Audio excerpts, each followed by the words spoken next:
¿Saben? Se suele decir que o mueres como un héroe o vives lo suficiente para volverte un villano. Una frase que a este punto está un poquito gastada, pero sigue siendo cierta. Y que, por desgracia, es el perfecto resumen de la persona de la que vamos a hablar hoy. Una persona que cautivó a su nicho con sus memorables y entrañables cómics, llevado al extremismo más repulsivo hacia una sombra burda de lo que alguna vez fue, llevando a la ruina lo que alguna vez creó. Esa persona es Tatsuya Ishida, el creador de Seinfeld.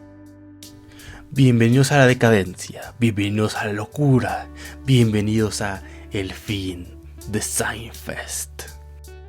Así es, salirnos del tonito general del canal y volviendo a mis orígenes más humildes de videos que ni el Tato veía. Hoy toca hablar de un tema que ya llevaba más de un año preparando y que realmente me pregunto por qué nadie ha hecho esa formalidad. Pero bueno, primero deben estarse preguntando...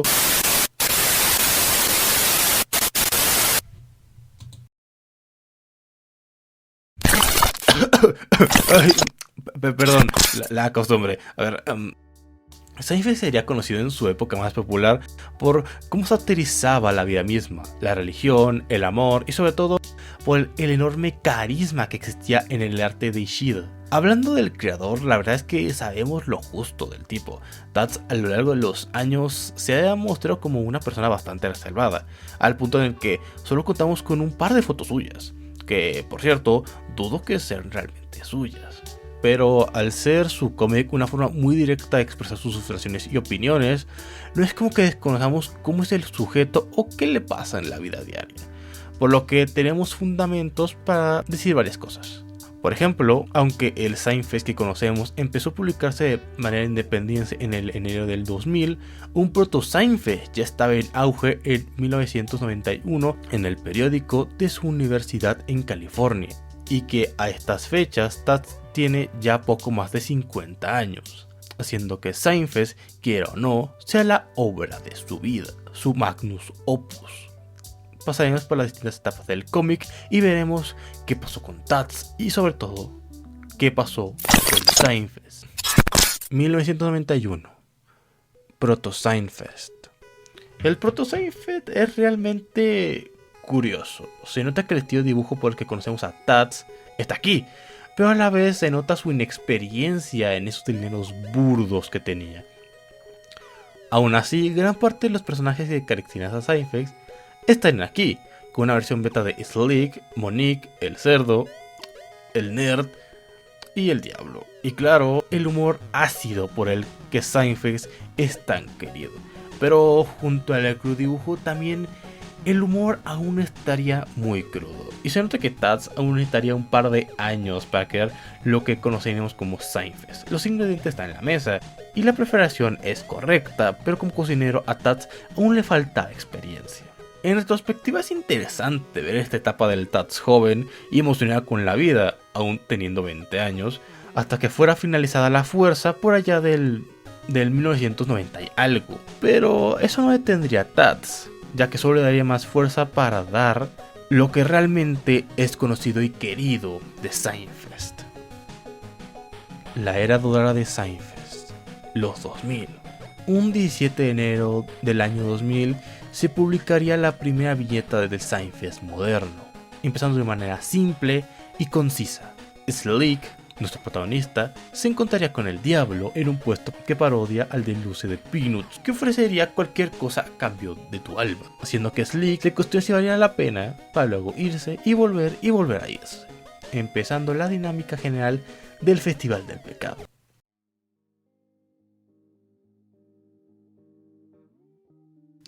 Slick era un enano pajero de buen corazón, pero con una suerte pésima en el amor, que era tentado constantemente a venderle su alma al maligno para darle lo que realmente quería. Chicas, una trama simple pero divertida que trae muchas situaciones curiosas de todo tipo. Monique, una chica atractiva, superficial, pero buena gente que no puede evitar caer en su materialismo más de una vez. El cerdo pues es fumeta y buena onda y tiene un señor volador y pues es un cerdo y sí es el más uso de lejos de los tres. Aunque, no sé, tiene un par de chistes divertidos, pero realmente tiene una caracterización un poquito pobre. Y a un personaje que mencionaremos en este momento, porque cobrará relevancia un poquito más tarde. Criminy, o sea, el nerd, que es otro nerd de edad dudosa, pero que a diferencia de Slick, este es mucho más tranquilo, le gusta leer debajo de los árboles y ese tipo de cosas, tú sabes, el estereotipo de persona calmada y nerd. Y ahora, considerando que este es un mundo fantástico donde el diablo camina entre nosotros, hay estos seres curiosos como Jesús, Buda, un dragón, el tío Sam, Señorita de Libertad, el bebé del Año Nuevo y Dios, que curiosamente es normalmente representado como una mano gigante que a través de tires se burla de la gente, porque, tú sabes, LOL. Y uno de los personajes más relativamente extraños y cambiados de Seinfeld, Seymour, siendo una parodia de un fanático religioso, o funcionando como un chiste dentro de su propio mundo. Ustedes saben, esos personajes que existen para que se burlen de ellos y que absolutamente nadie los quiere. Esta época es muy admirable, la verdad, llena de todo lo que alguna vez hizo conocido a Seinfeld. Personajes carismáticos, sátira de todo tipo, un aire de esperanza y desesperanza por partes iguales. Y lo que hace que este cómic sea tan especial, aparte de las risas, son las relaciones, las interacciones, la capacidad de hacer literalmente el mismo chiste varias veces y aún dar risa. Los personajes de Seinfeld y sus imperfecciones, su humanidad, era lo que uno podía ver como especial de todo este asunto. Y donde nacería la historia más famosa de todo Seinfeld. La historia de Fuchsia y de Criminy, o como ustedes seguramente la conocerán como la Demon Gear and the Nerd. Y esto no es una broma, si ustedes ponen en Google Demon Gear and Nerd, te aparecen estos cómics. Una historia de una chica demonio que hasta ese momento solo era tratada como una sirviente sin nombre del diablo. Bueno, sin nombre es un término para decir que sin personalidad, es un NPC que debido a su interacción con alguien relativamente puro, para estándares de Seinfeld, como lo es Criminy, se empezaría a preguntar si podía hacer algo más, aparte de lo que le dijeron que era toda su vida. No tanto porque alguien le dijo que lo hiciera, sino porque ella misma lo quería. Más o menos, ustedes saben cómo funciona este tipo de historias, ¿no?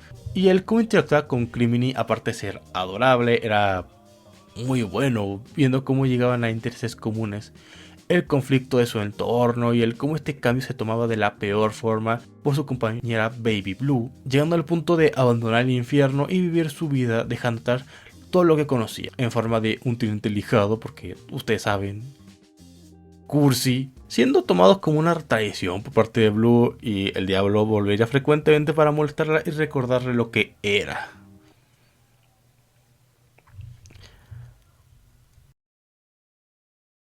Perdón si me estoy tomando mucho tiempo en esta cuestión, pero es que es literalmente lo más conocido que hizo Ishida, aparte de que es de lo más bonito. Por desgracia, la era de los buenos chistes y de las relaciones bonitas, poco a poco empezaría a llegar a su fin, ya que como todo un buen chef, el chef Tatsuya Ishida había logrado encontrar la receta perfecta después de años. Había encontrado la combinación perfecta para los ingredientes perfectos y la preparación perfecta que ya tenía. Así que Tats hizo lo más lógico, cambiar la receta.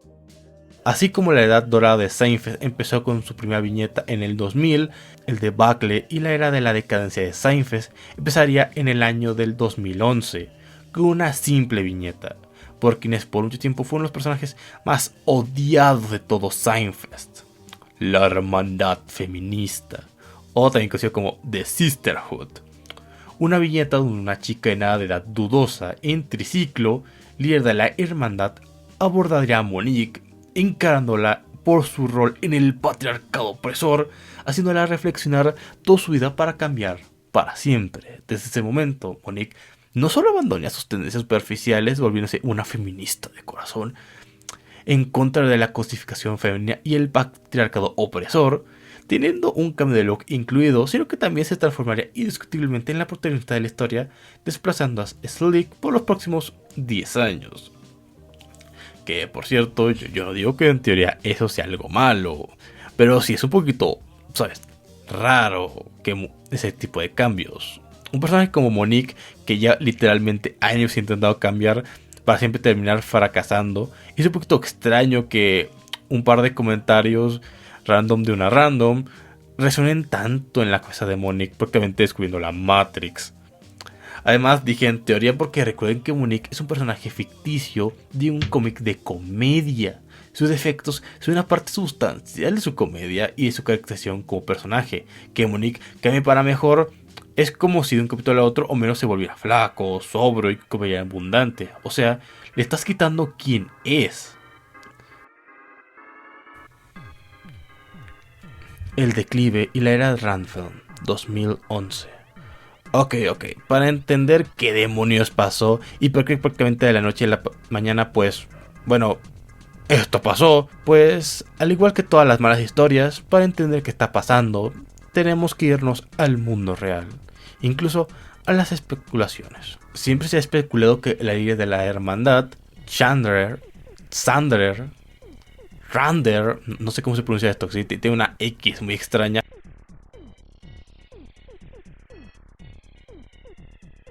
Era la personificación de alguna chica que Taz conoció y que, en su afán de gustarle, o de seguir gustando de ella, repito, no sabemos muy bien, se metió junto con ella al feminismo radical. De ahí varios cambios bruscos en su historia y en su pensamiento.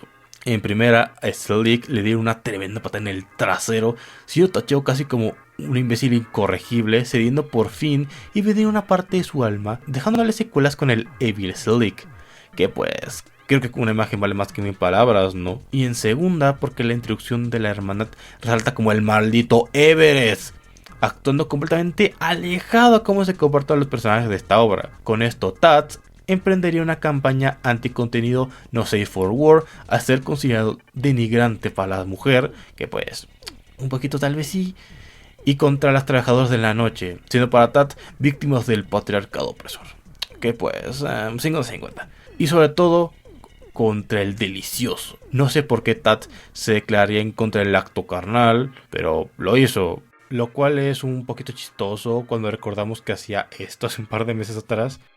Y por último, porque esta historia se entona como un fan de episodio 9. Literalmente la hermandad no tiene preludio o algo así, simplemente aparecen y ya. Y desde ese momento, medio mundo no se la saca de la boca. Aparte de eso, y como proyectarse se le da muy poquito, a través de Monique se empezaría a quejar de que a sus fans no les gustaba este cambio, ya que muchos querían que siguiera moviendo el bote. Una forma burlona de Taz decir que seguía haciendo lo mismo que hacía antes. En este contexto se introduce a Miko, una chica fan de Monique de edad dudosa. En serio, Taz, deja de meter personajes enanos de edad dudosa, te lo pido por favor.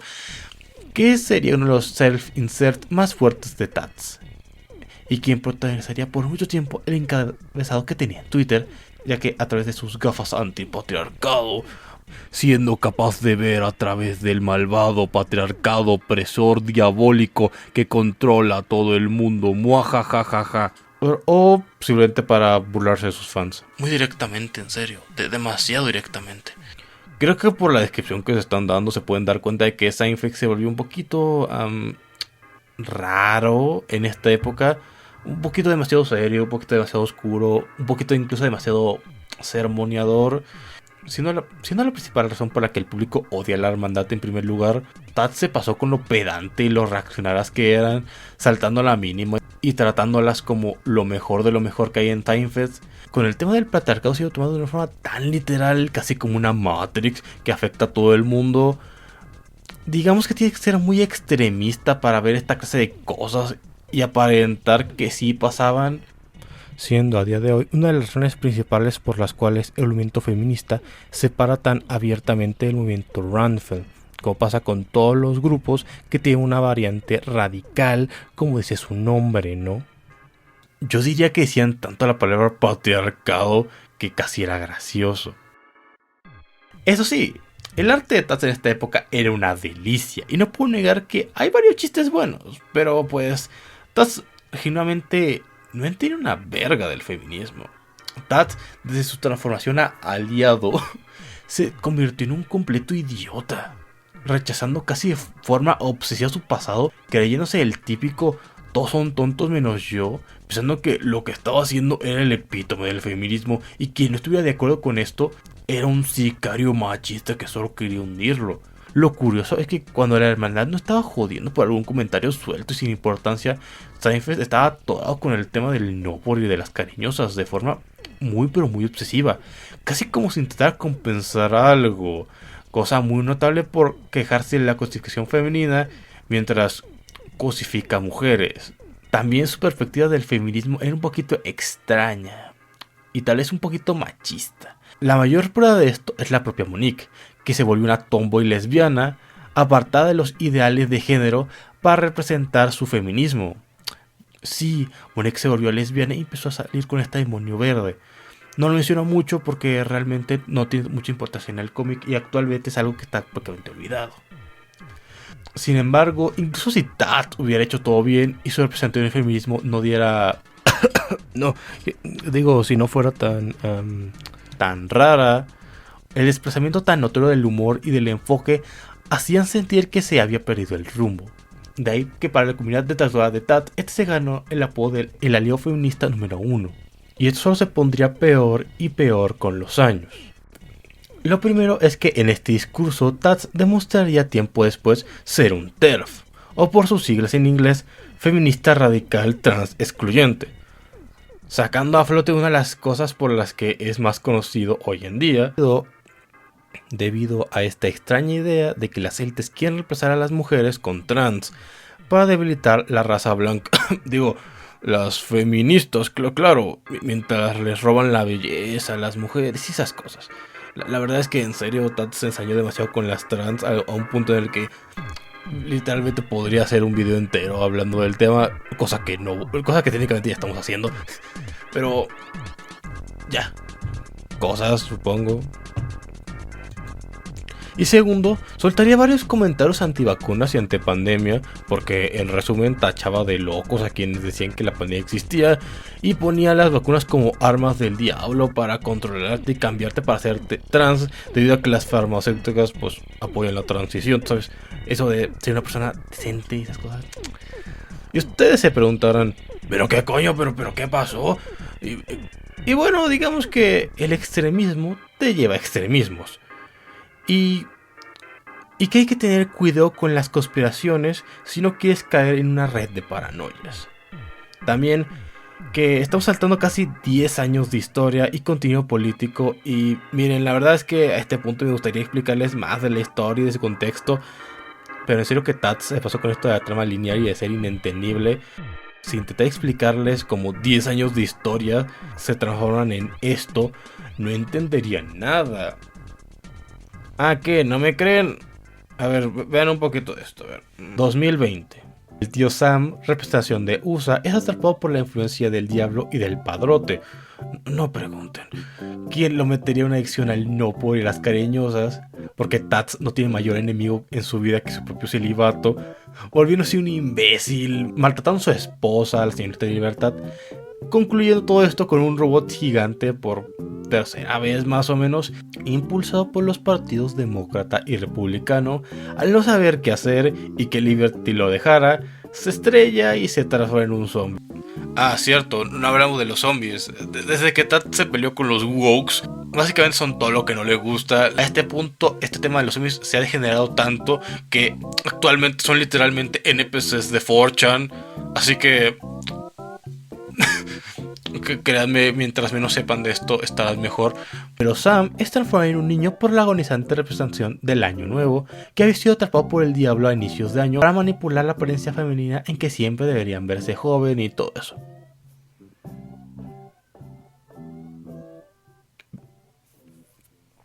Y aquí es donde se preguntan, Ángel, ¿qué coño fue eso?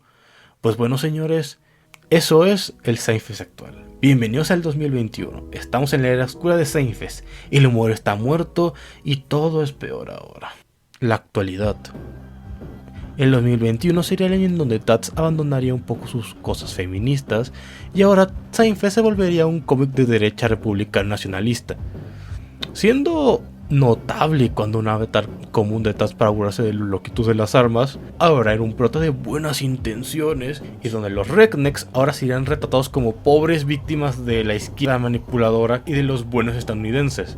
Sí, eso es en serio. También fue en esta época donde Tats solidificaría su proyecto casado con todas las causas de izquierda, como la comunidad trans, siendo un villano recurrente en esta etapa de Seinfeld, pero no siendo el único, porque también soltaría constantes golpes a otras cosas como la comunidad LGBT en general, las farmacéuticas, las escuelas, el movimiento Black Lives Matter, el cambio climático, un montón de cosas y etcétera. Oye, ¿no crees que te estás tomando el tema demasiado personal?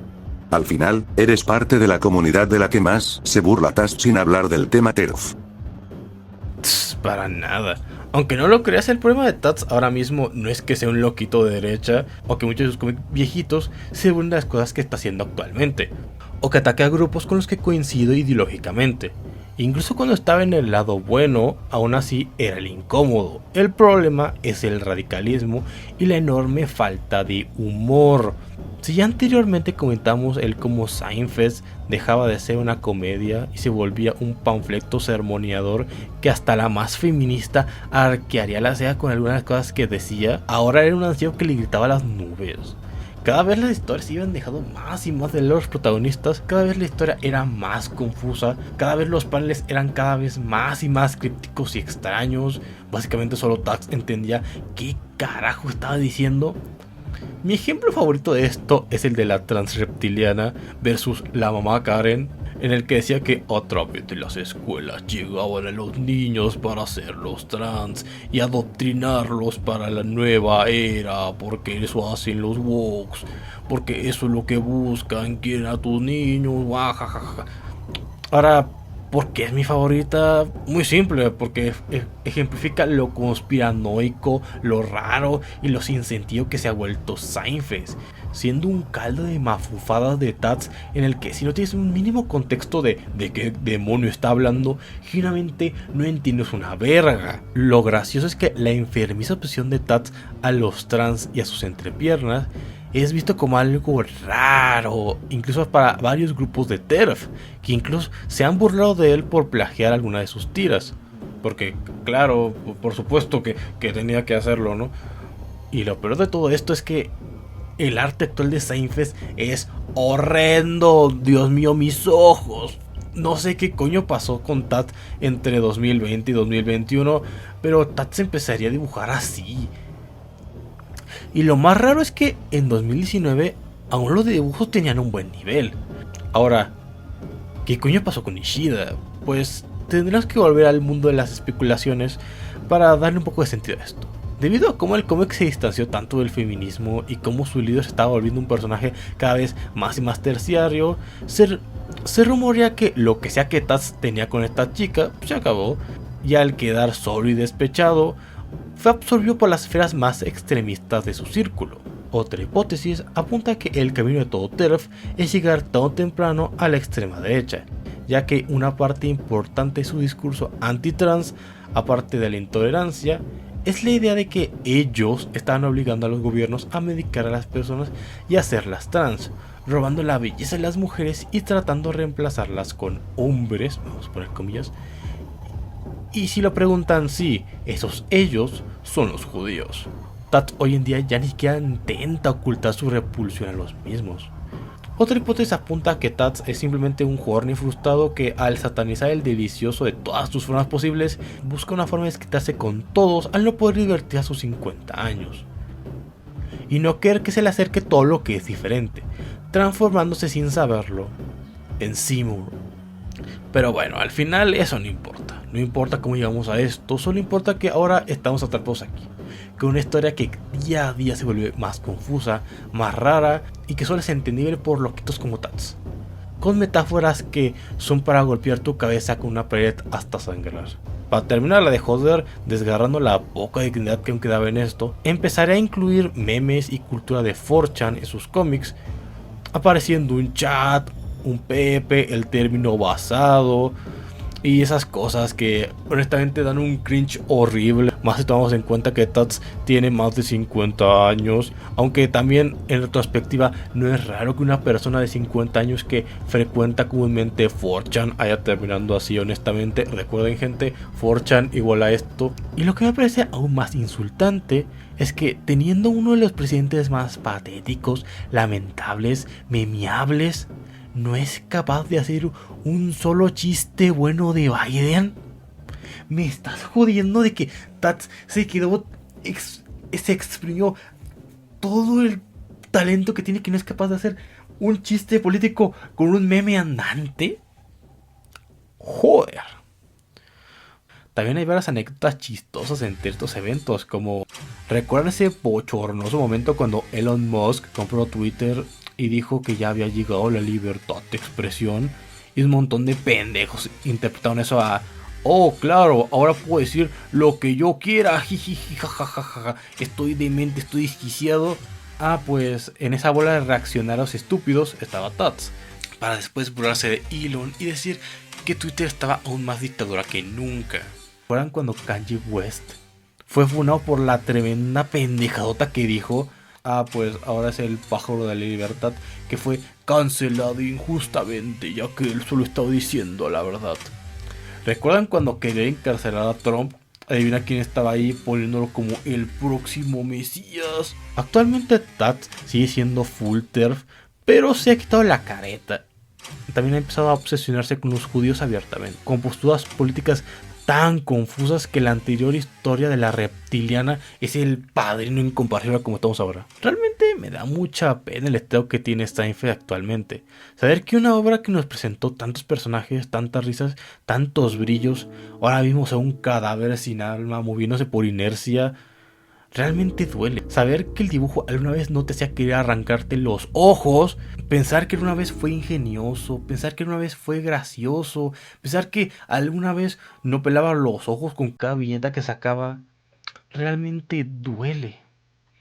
Es como ver a un chef caído en desgracia, olvidando cómo hacer su propia receta. Desde que llegamos a este punto, yo mismo he reflexionado mucho en qué pudo haber pasado con Tats. ¿Cómo pudo haber llegado a ser tal abominación? Tal vez siempre fue así.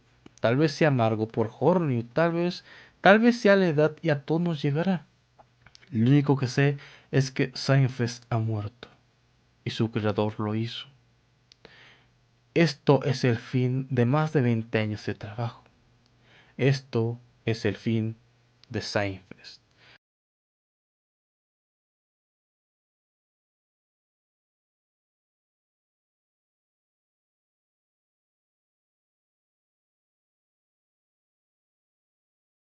Ah, sí, pequeña actualización. Mientras estaba grabando este tipo de cosas, Tats empezó a sacar un par de cómics un poquito cuestionables que hacían alusión a cierta propaganda de cierta guerra, de cierto movimiento, de cierto pintor alemán austriaco.